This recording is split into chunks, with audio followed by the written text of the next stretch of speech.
ഇന്ന് കിഡ്നി ഡേയിൽ നമ്മുടെ കൂടെ കെഎം ചെറിയാൻ ഹോസ്പിറ്റലിലെ ഒരു ഡോക്ടറും കൂടി ജോയിൻ ചെയ്യുന്നുണ്ട് കേട്ടോ. ഹായ്, ഞാൻ ഡോക്ടർ അപ്പു ജോസ്. ഞാൻ കെഎം ചെറിയാൻ ഹോസ്പിറ്റലിലെ കൺസൾട്ടന്റ് നെഫ്രോളജിസ്റ്റ് ആണ്. Doctor, welcome to club FM. Thank you. എന്താണ് ഈ വർഷത്തെ kidney day theme? 2025 world kidney ഡേയുടെ തീമാണ് are your kidneys okay, dictate early and protect your kidney health. അതായത് നമ്മൾ ക്വസ്റ്റ്യൻ ചോദിക്കുകയാണ്, നിങ്ങളുടെ കിഡ്നീസ് ഓക്കെ ആണോ, അതുപോലെ തന്നെ നമ്മളത് നേരത്തെ ഡിറ്റക്ട് ചെയ്യുക, അതുപോലെ നമ്മുടെ കിഡ്നി ഹെൽത്തിനെ പ്രൊട്ടക്ട് ചെയ്യുക. ഈ പറഞ്ഞ കിഡ്നിയുടെ അസുഖത്തെ നമുക്ക് എങ്ങനെയാണ് ഡിറ്റക്ട് ചെയ്യാൻ പറ്റുന്നത്? അതാണ് കിഡ്നി അസുഖത്തിന്റെ ഒരു പ്രധാന പ്രശ്നം എന്ന് പറയുന്നത്. കാരണം പറഞ്ഞാൽ ഒരു രോഗിക്ക് വൃക്കസുഖം ഉണ്ടെങ്കിൽ പലപ്പോഴും തുടക്കത്തിൽ യാതൊരു ലക്ഷണങ്ങളും കാണത്തില്ല. അതായത് ക്ഷീണം, തളർച്ച, വിശപ്പില്ലായ്മ, ഇങ്ങനത്തെ പല ലക്ഷണങ്ങളും കിഡ്നി അസുഖങ്ങൾ വളരെ ലേറ്റ് ആയിട്ട് മാത്രമാണ് പ്രസന്റ് ചെയ്യുന്നത്. അപ്പോൾ അതുകൊണ്ട് തന്നെ കിഡ്നി അസുഖങ്ങൾ തുടക്കത്തിൽ കണ്ടുപിടിക്കുക ബുദ്ധിമുട്ട് കൂടിയാണ്. വളരെ നോൺ സ്പെസിഫിക് ആണെങ്കിലും കിഡ്നി അസുഖത്തിൽ നമ്മൾ തുടക്കത്തിൽ കാണാറുണ്ട്. ഒന്ന്, മൂത്രമൊഴിക്കുമ്പോൾ പതയുണ്ടാകും. രാത്രിയിൽ മൂത്രമൊഴിക്കേണ്ട ഉള്ള ഒരാൾക്ക് രാത്രിയിൽ ഫ്രീക്വന്റ് ആയിട്ട് യൂറിനേഷൻ പോകേണ്ടി വരും. ഇത് രണ്ടും ഒരു എയർലി കിഡ്നി ഡിസീസിന്റെ ഒരു ഇതായിട്ട് നമുക്ക് കാണാം. ചില ആൾക്കാർ ചിലപ്പോൾ തുടക്കത്തിൽ ചിലപ്പോൾ നേരത്തെ തന്നെ ചിലപ്പോൾ കാലുകളിൽ ചെറിയ നീരുണ്ടാവാം. പക്ഷേ ഏറ്റവും നല്ലതെന്ന് പറഞ്ഞു കഴിഞ്ഞാൽ കിഡ്നി ഡിസീസ് സ്ക്രീനിങ് തന്നെയാണ്. അതായത് നമ്മുടെ BP ഇടയ്ക്ക് നോക്കുക. നമുക്കിതിനെ എങ്ങനെയാ പ്രതിരോധിക്കാൻ പറ്റുക?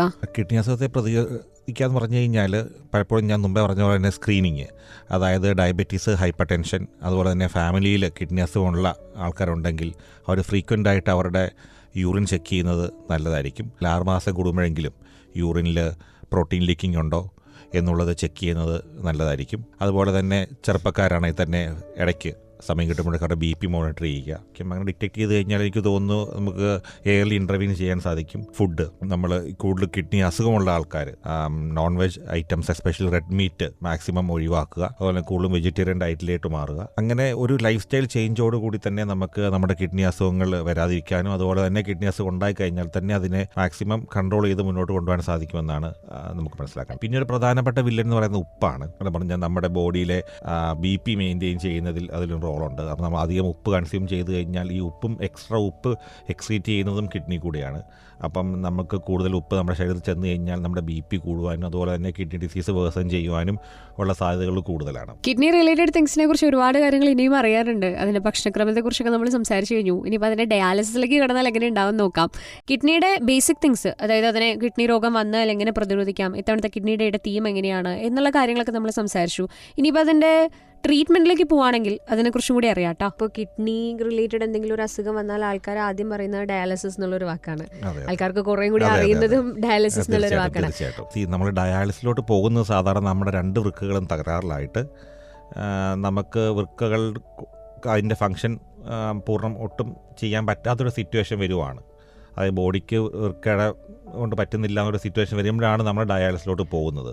ഡയാലിസിസ് പറഞ്ഞാൽ സിമ്പിൾ വേർഡ്സിൽ നമ്മുടെ കിഡ്നിയുടെ ഫങ്ഷൻ നിൽക്കുമ്പോൾ അതിൻ്റെ ഫങ്ഷൻ നമ്മളൊരു മെഷീൻ ഏൽപ്പിക്കുന്നു. അതാണ് ഇൻ സിമ്പിൾ ടേംസ് ഡയാലിസിസ് എന്ന് പറയുന്നത്. സോ ആ മെഷീൻ ആ ഫങ്ഷൻ ചെയ്യുന്നു. അത് കിഡ്നി എന്ത് ശരീരത്തിൽ ചെയ്യുന്നു അതൊരു മെഷീൻ ചെയ്യുന്നു. അതാണ് നമ്മൾ ഡയാലിസിസ് കൊണ്ട് ഉദ്ദേശിക്കുന്നത്. അപ്പോൾ ഡയാലിസിസിൽ തുടങ്ങിക്കഴിഞ്ഞ് കഴിഞ്ഞാൽ നമുക്കത് നിർത്താൻ സാധിക്കുകയില്ല. പക്ഷേ ടെമ്പററി ഡയാലിസിസ് ഉണ്ട്. അതായത് ഇപ്പം വേറെ എന്തെങ്കിലും അസുഖം കൊണ്ട് നമ്മുടെ കിഡ്നിക്ക് തകരാറുണ്ടായി, ഉദാഹരണത്തിന് ഇപ്പം എലിപ്പനി അല്ലെങ്കിൽ ഡെങ്കിപ്പനി അല്ലെങ്കിൽ എന്തെങ്കിലും ഇൻഫെക്ഷൻ കാരണം താൽക്കാലികമായിട്ട് അല്ലെങ്കിൽ ഒരു സ്റ്റോൺ വന്ന് കിഡ്നിക്ക് തടസ്സം ഉണ്ടാക്കി, അങ്ങനെ എന്തെങ്കിലും കാരണങ്ങൾ കൊണ്ട് താൽക്കാലികമായിട്ട് കിഡ്നിക്ക് ഒരു തകരാറ് സംഭവിച്ചു കഴിഞ്ഞാൽ നമ്മൾ ചിലപ്പം ഡയാലിസിസ് വേണ്ടി വന്നേക്കാം.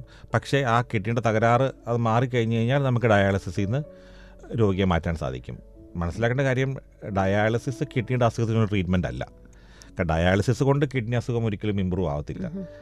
ഡയാലിസിസ് എന്ന് പറയുന്നത് ആ കിഡ്നിക്ക് റെസ്റ്റ് കൊടുത്തിട്ട് കിഡ്നിയുടെ ഫംഗ്ഷൻ നമ്മളൊരു മെഷീനെ ഏൽപ്പിക്കുന്നത് മാത്രമാണ് ഡയാലിസിസ് എന്ന് പറയുന്നത്.